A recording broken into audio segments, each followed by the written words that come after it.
இரவுக்கு தெரியாத பகலுக்கு புரியாத பொழுதொன்று நீ காட்டினாய்.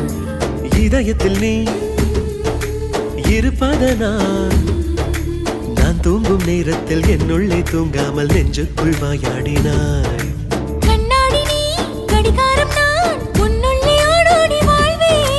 காதல் எனும் கடுதாசி நீ என்றென்றும் அன்புடன் நான்